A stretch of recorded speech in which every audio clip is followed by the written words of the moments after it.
নমস্কার বন্ধুরা, shout with Dipanjan চ্যানেলে আপনাদের সকলকে স্বাগত জানাই। আপনারা শুনছেন শ্রীমদর্শন। শ্রীমদর্শন 16টি খণ্ডে সম্পূর্ণ। ভগবান শ্রীরামকৃষ্ণদেবের অপার অনুগ্রহে এই গ্রন্থের প্রথম ভাগের প্রথম সংস্করণ 1366 বঙ্গাব্দে ও ইংরেজির 1960 খ্রিস্টাব্দে প্রকাশিত হইয়াছিল। তদবধি ভক্তগণের চাহিদাতেই একের পর এক সংস্করণ প্রকাশ করা সম্ভব হইতেছে।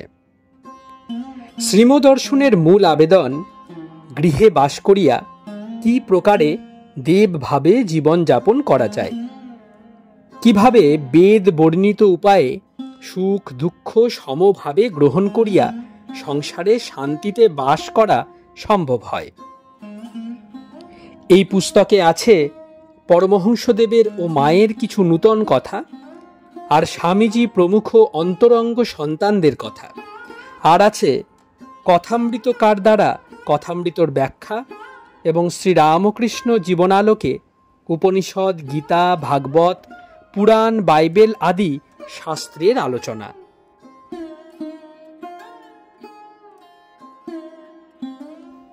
স্বামী নিত্যাত্মানন্দ বিরচিত শ্রীমদর্শনের আজ 40তম পর্ব।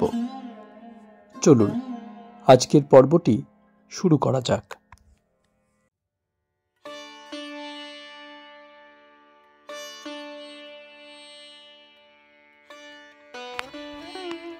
শ্রীম ভক্তদের প্রতি।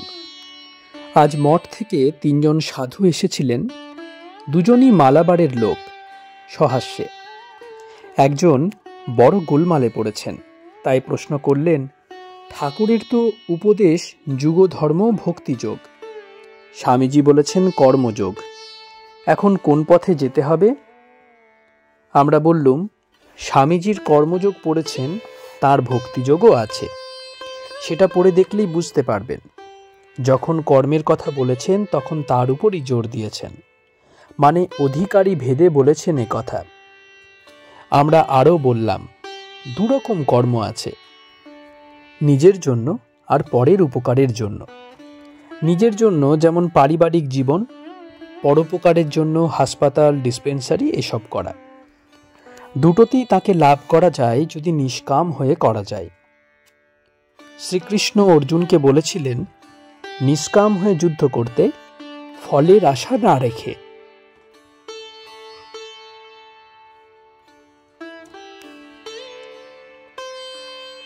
পরিবার পালন করা, এতেও মুক্তি হয় নিষ্কাম হয়ে করতে পারলে।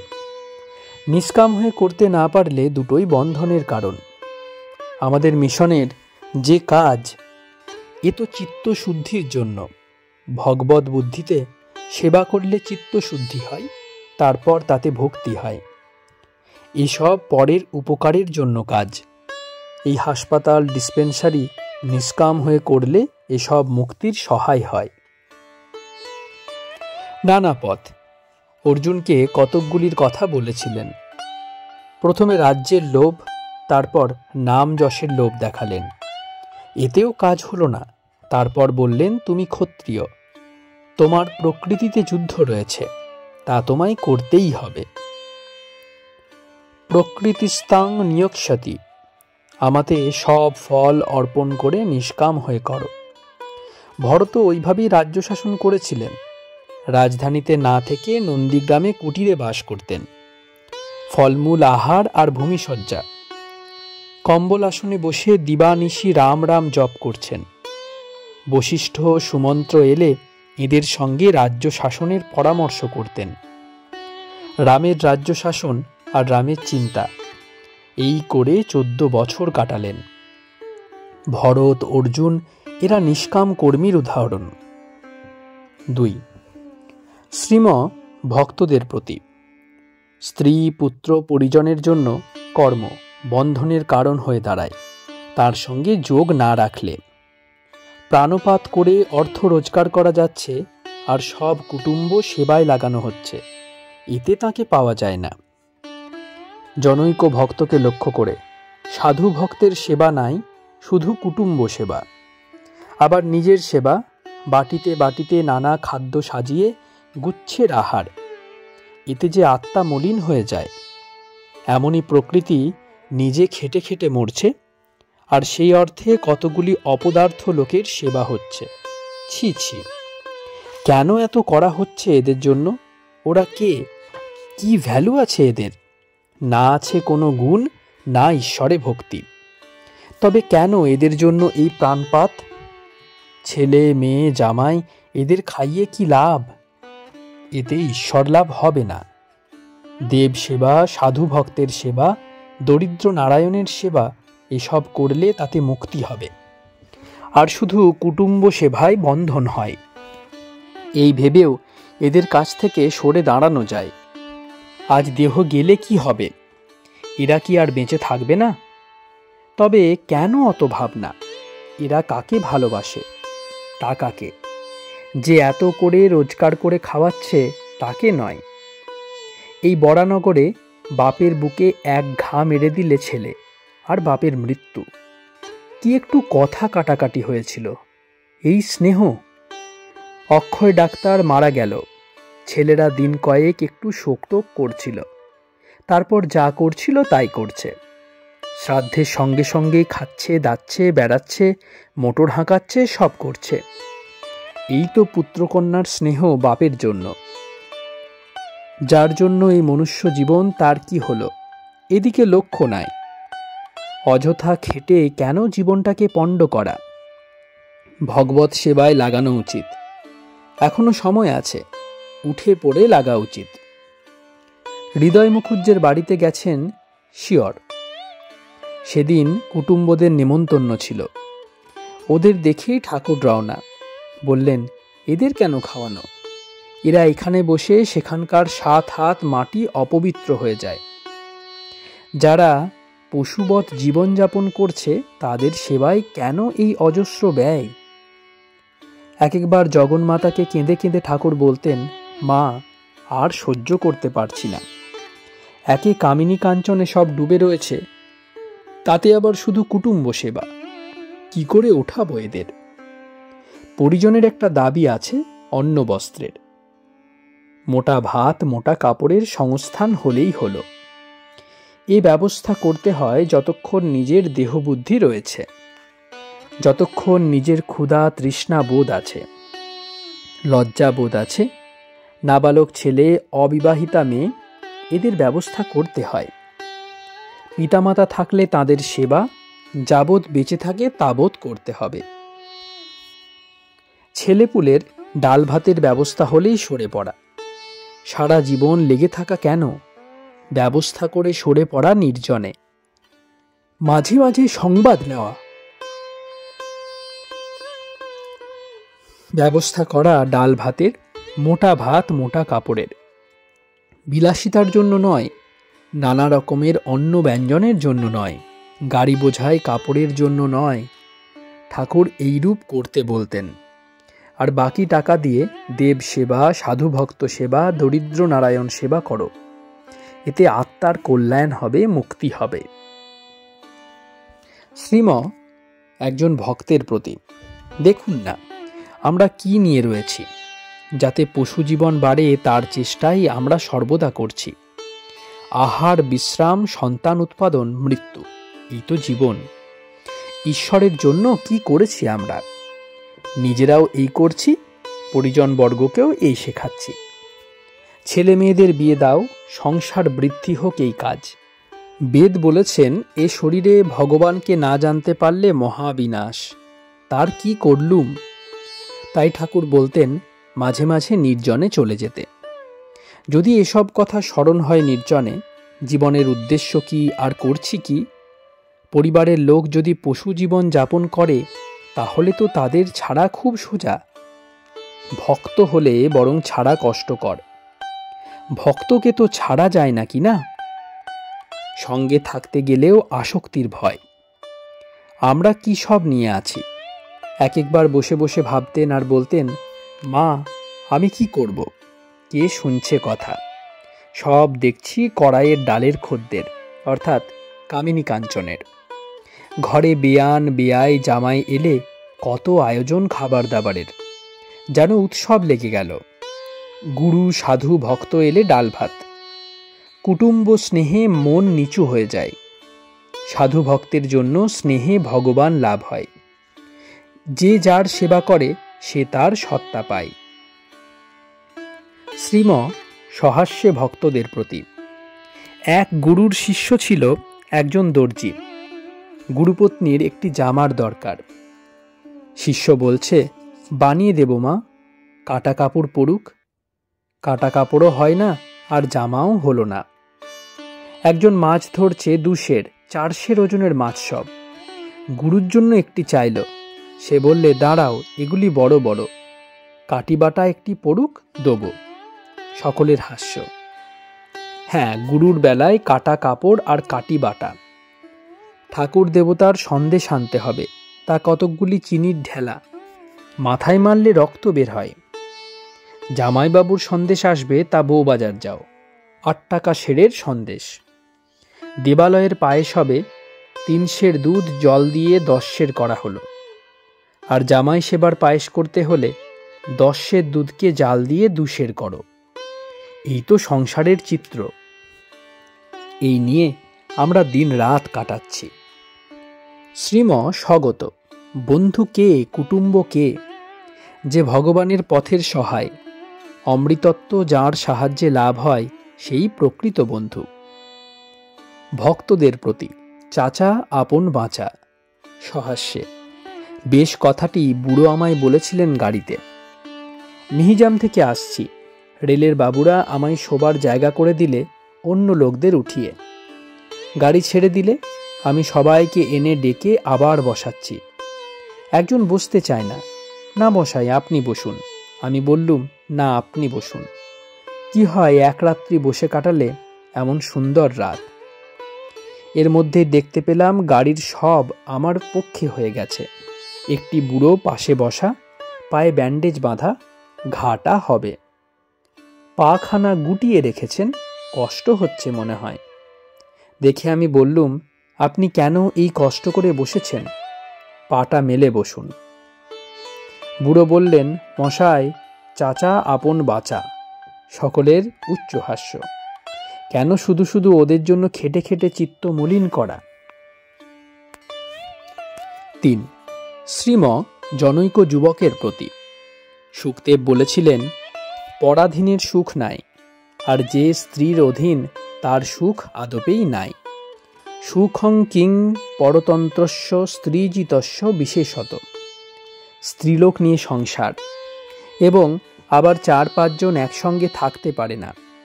ঝগড়া, রাগ, রঙ্গ, কোঁদল, এই সব হয়। রেগে গেল, অমনি মারলে 1 ঘা ছেলের পিঠে।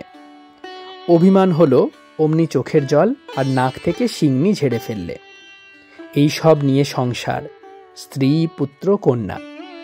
বিপদে পড়লে, পরীক্ষায় পড়লে তখন বোধহয় কেউ কারো নয়। সব আপন আপন নিয়ে ব্যস্ত। Struggle for existence. চাচা আপন বাঁচা। শ্রীম ভক্তদের প্রতি। অবতার আসেন জীবকে এই দুরবস্থা থেকে ওঠাতে, অকর্ম কমাতে। কি করে অমৃতত্ব লাভ হয় সেই পথ দেখিয়ে দেন। যারা শোনে বেঁচে গেল, না শুনলে বিনাশ। শ্রীকৃষ্ণের কথা শুনলে না পরিজনরা, তাই পরস্পর মারামারি করে ধ্বংস হলো প্রভাসে। উনি জানতেন এদের এই পরিণাম, তাই পূর্ব থেকে প্রস্তুত ছিলেন।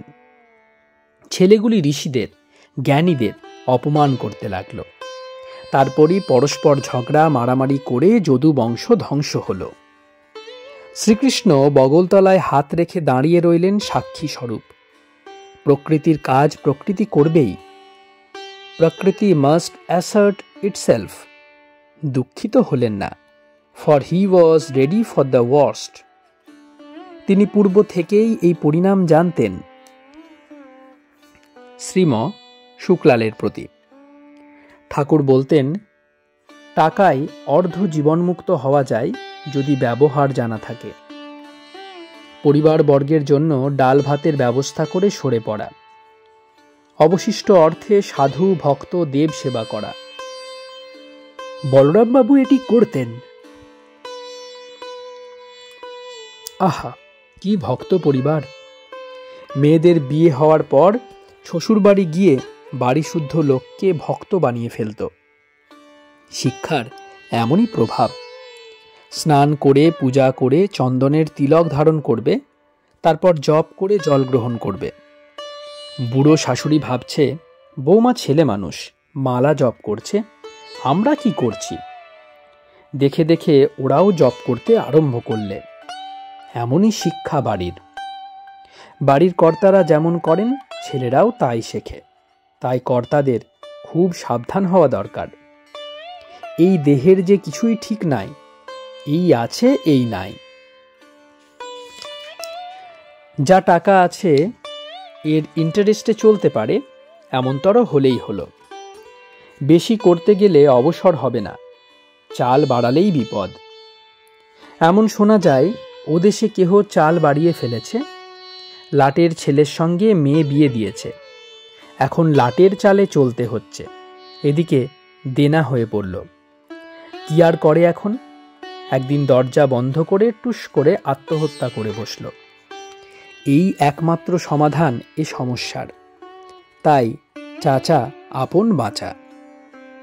শ্রীমর এই সুদীর্ঘ ও সুনিপুণ অস্ত্রোপচারে কি ভক্তদের মনে কোনো সংস্কার জন্মিল? কে বলিবে। বাহ্যত সকলে যেন নির্বাক নিষ্পন্দ। ভক্তগণ কি এই অমৃত উপদেশের কতকাংশ কার্যে পরিণত করিতে পারিবেন? জীব প্রকৃতি কি ভীষণ দুর্বার। ভগবানের পথের যে সহায়, সেই প্রকৃত বন্ধু। মহর্ষির এই অমৃত বাণী শুনিয়া কি আমরা নিজেদের পারিবারিক বন্ধন হইতে মুক্ত করিতে পারিব? অনেকক্ষণ ধরিয়া কারো মুখে কোনো কথা নাই। অবশেষে জ্ঞান বৃদ্ধ ভক্তাগ্রণী বড়জিতেন সাহসে ভর করিয়া ভক্তগণের মনোবেদনা নিবেদন করিতে লাগিলেন।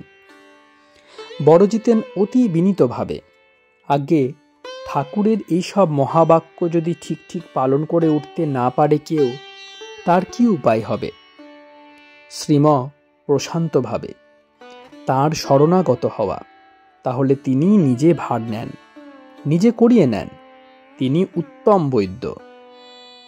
বড়জিতেন হতাশভাবে, যাই বলুন মশাই, হায়ার পাওয়ারের কাছ থেকে শক্তি না পেলে সাধন তপস্যা কিছুই আমাদের হচ্ছে না। শ্রীম, হ্যাঁ, হায়ার পাওয়ারই অর্থাৎ ঈশ্বরই বলেছেন সাধন তপস্যা করা উচিত, অন্তত চেষ্টা করা উচিত, উদ্যম করা উচিত। তিনি বলেছিলেন প্রবৃত্তি থেকে নিবৃত্তি ভালো, সফলতা থেকে বিফলতা ভালো। সাফল্যে তাকে ভুলে যায় মানুষ, বিফলতায় তার চৈতন্য হয়। প্রবৃত্তি নিবৃত্তি যায়া নিবৃত্তিরে সঙ্গে লবি। মূল কথা তার শরণাগত হওয়া, আর তার জন্য যা বলেছেন চেষ্টা করা। বাকি কাজ তাঁর। তিনি তো সকলের জন্যই ভাবছেন। যোগী যোগী ভোগী আর ভোগী, সকলের ভার তাঁর উপর। কিন্তু যদি তুমি শান্তি চাও, সুখ চাও এ জীবনে, তাহলে তার জন্য চিন্তা করতে চেষ্টা করো, তাঁর শরণ লও। কলিকাতা, 28শে মে 1923 খ্রিস্টাব্দ, 14ই জ্যৈষ্ঠ 1330 সাল, সোমবার, ত্রয়োদশী। ত্রয়োদশ অধ্যায়। এই মুখ দিয়া তিনি কথা কন। 1। মর্টন স্কুল। অপরাহ্ন প্রায় 7টা। শ্রীম দোতলার বারান্দার পূর্ব প্রান্তে বসিয়া ডাক্তার বক্সির সহিত কথা কহিতেছেন। কিয়ৎকাল পরে জগবন্ধুকে ডাকলেন। ইতোমধ্যে যোগেন আসিয়া পড়িল। যোগেনের বয়স 50, সংসারে একটি মাত্র পুত্র, চিত্তে শান্তি নাই। পরে শ্রীমর চেষ্টায় দক্ষিণেশ্বরের মন্দিরে খাজাঞ্চি কর্মে নিযুক্ত হইয়াছিলেন। প্রণাম করিয়া যোগেন নিজ দুঃখের কথা বলিতেছেন। যোগেন শ্রীমর প্রতি, আজ্ঞে আপনি আমার প্রতি একটু কৃপা করুন, একটা উপায় করে দিন। শ্রীম, আজ গেছিলেন অন্নদা ঠাকুরের ওখানে? ঈশ্বরীয় কথা কি কি হলো? স্তব গান কিছু হলো? যোগেন, গেছিলাম, এমন কিছু হয় নাই ওখানে, মন বড়ই চঞ্চল। একটা উপায় করে দিন, আপনি অবতার প্রায়। শ্রীম তীব্র প্রতিবাদ স্বরে, ভাগ্যিস আপনি বললেন অবতার প্রায়, কৃতার্থ হয়ে গেলুম আর কি। কেশব সেনের কথাই নিলেন না ঠাকুর, আর আপনার কথা। নারদ সুখদেবের মতো বলতে পারলে না হয় কতকটা হতো। যোগেন, অপ্রস্তুতভাবে আপনি ঈশ্বরের কথা ছাড়া অন্য কথা কিছু বলেন না। অন্যখানে অন্য কথাও হয়, আমার ধৃষ্টতা হয়েছে, ক্ষমা করুন। শ্রীম সকরুণ ভাবে, ঈশ্বরের কথা কইলে যে আমার নিজের কল্যাণ। গীতায় আছে, মচ্চিত্তা মদগত প্রাণা বোধয়ন্ত পরস্পরম কথয়ন্তশ্চ মাং নিত্যং তুষ্যন্তি চ রমন্তি চ। তার কথা ভক্তদের সঙ্গে কইলে নিজের মন পবিত্র হয়, এতে আমার লাভ, তার কথা কওয়া আবার শোনা। তাই তো আপনাকে বলি, অন্নদা ঠাকুরের ওখানে কি সব কথা হয়, কি গান হয়, তাদের প্রথম লাইনটি মনে করে আনবেন। ঈশ্বরীয় কথা শুনলে আমাদের প্রাণ শীতল হয়। চাচা আপন বাঁচা। হাস্য। এই যে মঠের কথা, সাধুদের কথা রোজ শোনা যাচ্ছে, এতে আমাদের কত কল্যাণ হচ্ছে। শ্রীম ঘরে আসিয়া বসিলেন। একটু পর পুনরায় শুক্লালের সঙ্গে বারান্দায় গিয়া কথা কহিতেছেন। সামান্য কথা হইলেও যার কথা তার কাছেই একান্তে বলিয়া থাকেন। কারো কথা কেউ জানে না। পুনরায় ঘরে আসিয়া বসিলেন। বড়জিতেন প্রার্থনা ভাবে। একটা গানে আছে, বৎসের পিছু যেন ধেনু। বাছুরের উপর যেমন গাভীর দৃষ্টি, তেমনি কোনো মহাপুরুষের দৃষ্টি যদি কারো উপর সর্বক্ষণ থাকে, তবে তার আর ভয় নাই। শ্রীম অন্য মনস্ক ভাবে, আহা, বৎসের হাম্বা হাম্বা রব। বেদে আছে বৎসের কথা। এ কথা বলিতে বলিতে শ্রীমর ভাবান্তর উপস্থিত হইল। উজ্জ্বল নয়নযুগল কোন সুদূর দেশে নিবদ্ধ হইল। মুখমণ্ডল প্রশান্ত গম্ভীর। কিয়ৎকাল পর ধীরে ধীরে কথা কহিতেছেন। বৎসের পিছনে যেমন গাভী ধাবিত হয়, তেমনি যদি কেউ তার জন্য পাগল হয়ে ফেরে, তবে তার দর্শন হয়। তপব্রহ্ম সাধন চাই।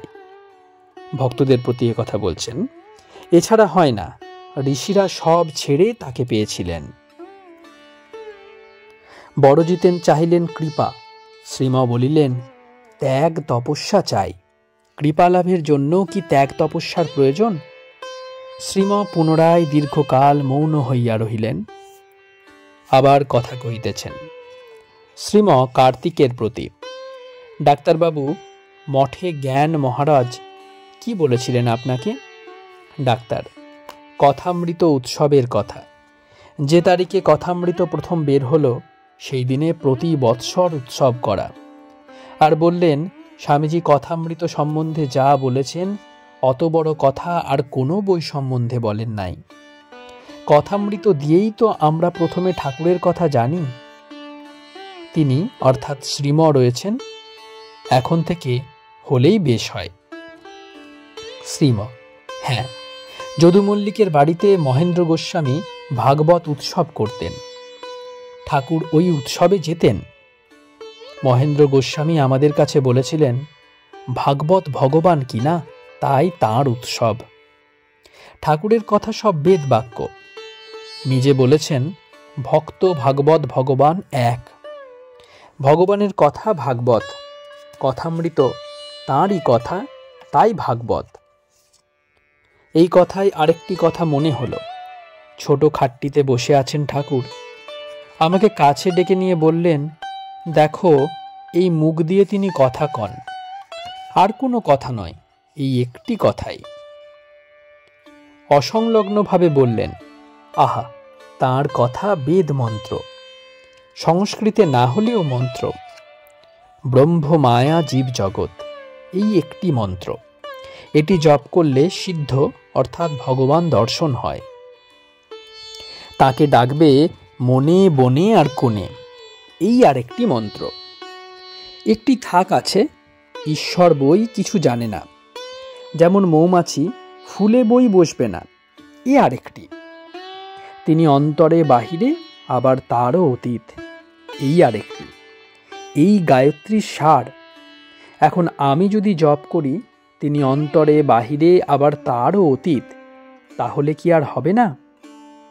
শ্রীম ভক্তদের প্রতি চৈতন্যের জন্য কত কথাই বলেছেন, শোনে কই লোক। মৃত্যু চিন্তা ভালো, মৃত্যু ভয় ভালো না।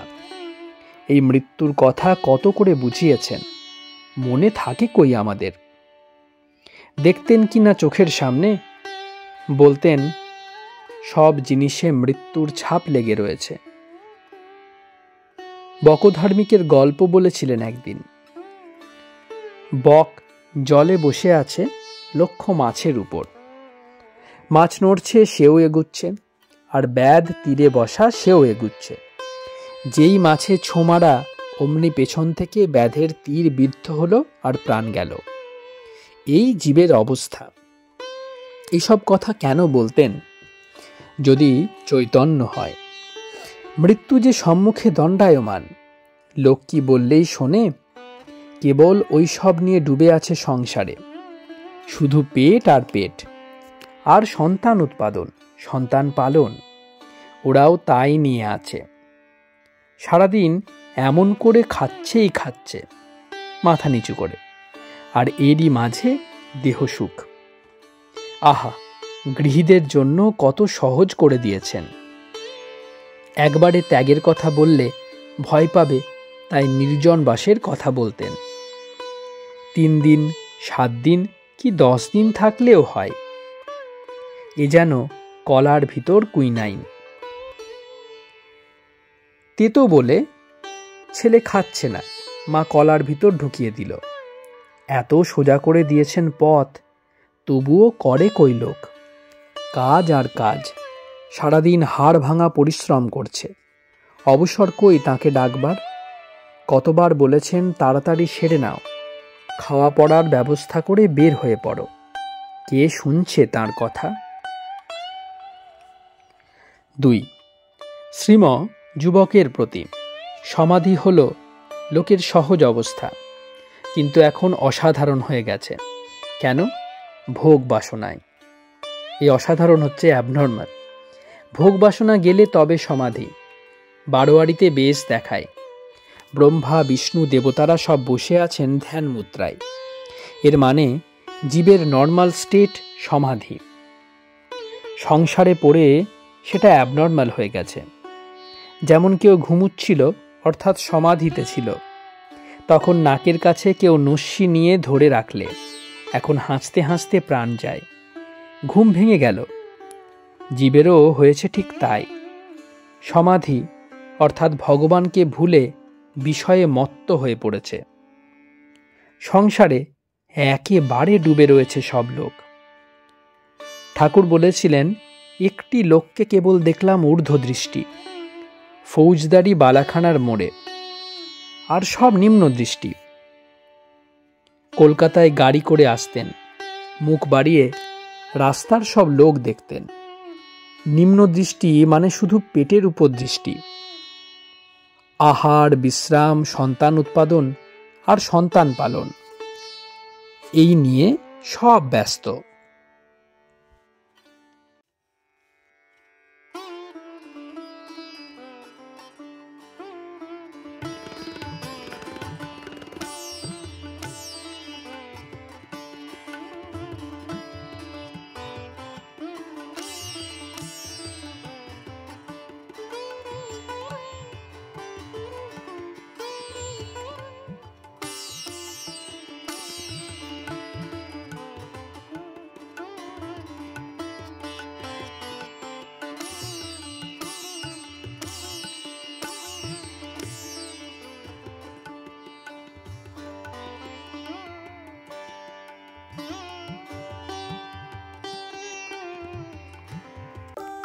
আপনারা শুনছিলেন স্বামী নিত্যাত্মানন্দ বিরচিত শ্রীমদর্শন।